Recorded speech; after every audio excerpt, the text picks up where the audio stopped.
Mega Mega Love shoutout! Welcome back to my YouTube channel and welcome back to my dirty kitchen. Ayan.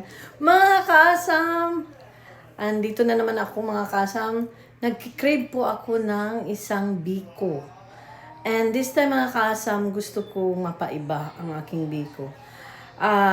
Gusto kong lagyan ng toppings. Ang ating itoppings po ay yema. Kaya ito ay tinatawag na biko with yema toppings. Actually, ang kinikrib ko ay OB biko. Kaso lang wala na akong OB na syrup. Kaya, ayun, ito na lang, brown sugar na maputla. Kaya ito po ang aking biko with yema toppings. Let's go mga kasam. Ang aking ingredients, nakasulat po, nandyan sa description and also ayan, ipakita ko sa inyo ang ating ingredients ng ating biko with yema toppings. Let's go mga kaasam.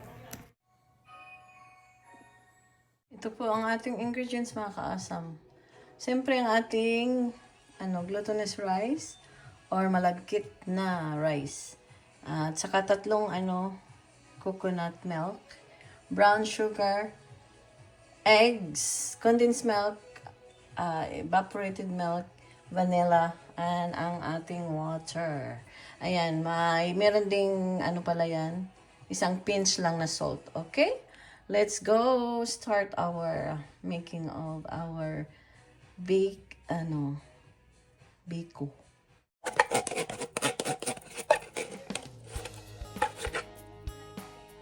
Ayan, at ang ating egg. Walang puti na egg ha. Tinanggal po yung yung egg yolk lang talaga ng kasa. Familiar kayo sa let's plan? Ganun na ganun. Tapos ang ating vanilla, konti lang vanilla. 1/2 teaspoon ba yun? Basta maliit lang. Pampabango ng ating yan na po ang ating gagawing toppings. Of course, on na po natin ang ating stove. Of course. Yan. Mix muna bago i-on ba para hindi maluto ang itlog. Baka maging scrambled egg. Yan.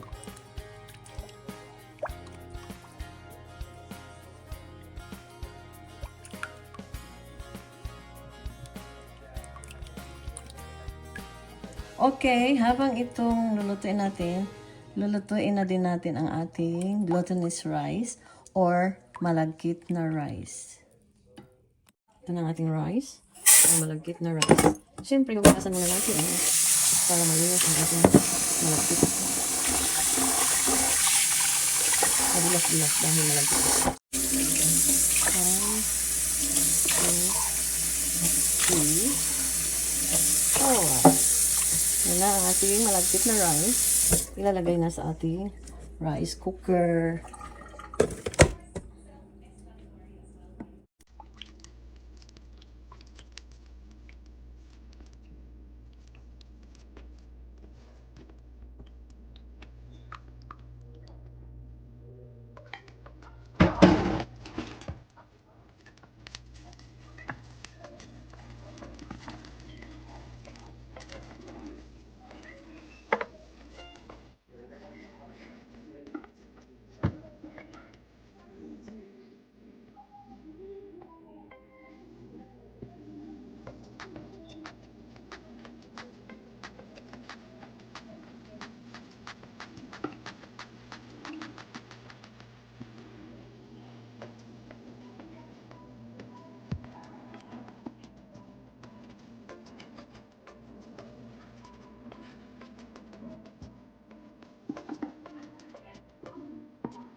Ayan, pwede na yan siya mga kaasam.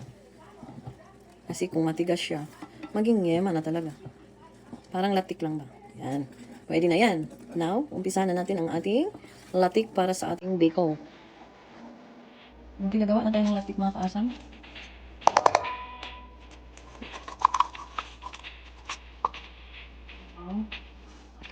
Ito?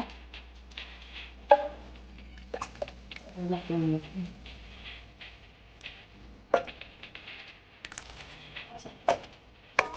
Ano yun? Ay, naglag ko siya. Hindi masyadong pula ang ano na dito eh. Bago sila ba? Dami talaga. Wala sila yung kalaman sa Pilipinas na pinag-pula. Kaya ang ano natin ngayon, dito is maputla. Dito na lang yung toppings. Masarap talaga sa akin yung ano. Para healthy. Dito, ba't wala talaga tayo? Kaya, dito lang talaga. Naglang yung ano, kalaman. Hindi ba ang sila lang pinag-putla eh?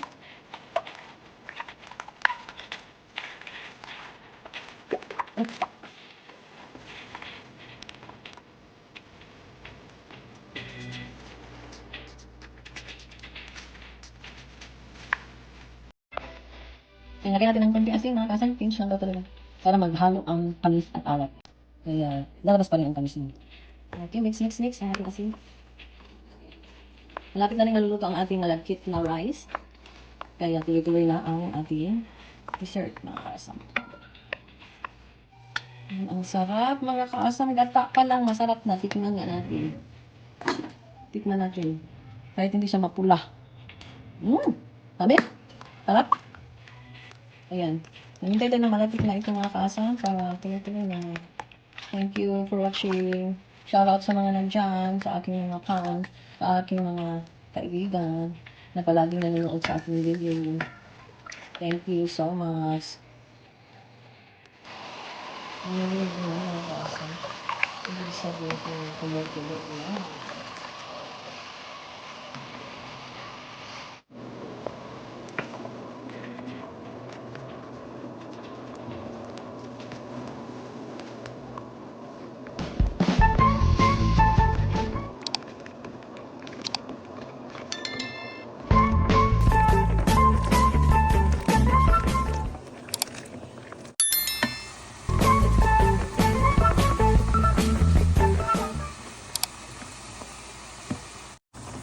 Ayan, malapit ng malapit. Hindi talaga siya mapula dahil yun nga, brown sugar lang siya, hindi siya mapula. Ayan, maputla ang ating biko, mga kaasam. Kakaibang biko dahil maputla. Parang nalaglag lang. Parang siya lang. Charot.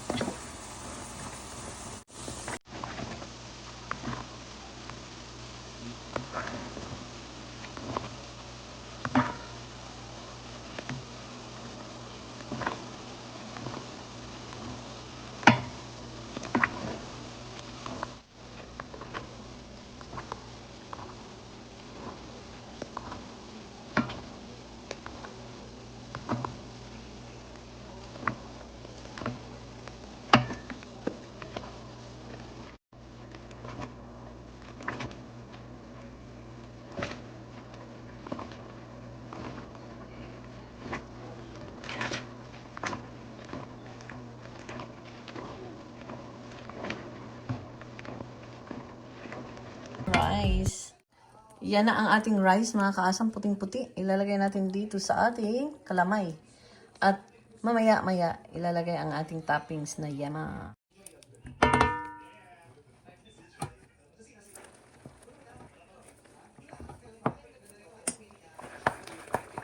Parang lata yata ito. Tanggalan natin ng latik kunti. Baka maglutaw ang rice. Yan. Isahog na yan.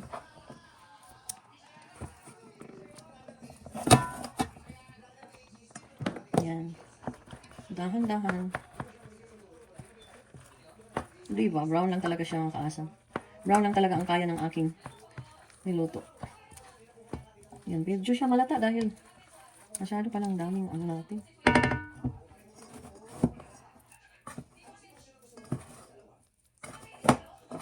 Gusto ko yung malapit na kanin ang lanlanon lang ba?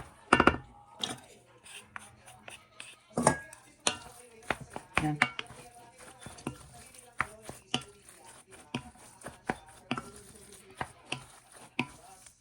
O di ba maputla talaga siya.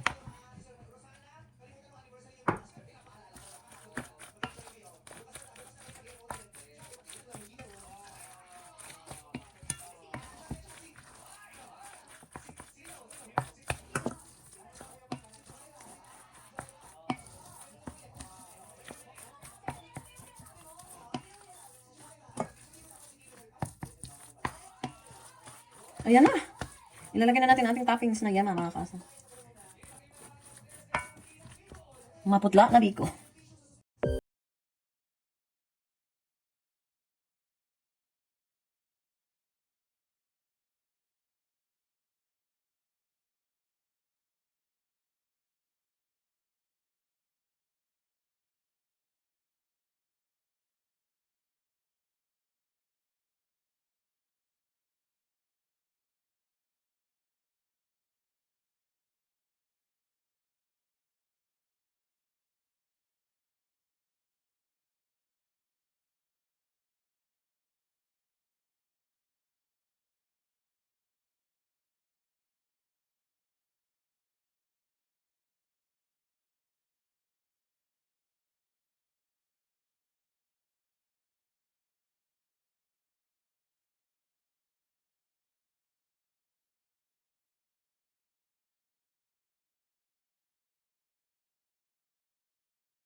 Ka magluto ba yung yema sa ibabaw. Parang latik lang din. Ayan, for 10 minutes. Yung magba-brown lang siya. Ayan, malapit na mga kasam. Luto na yan in 2 minutes.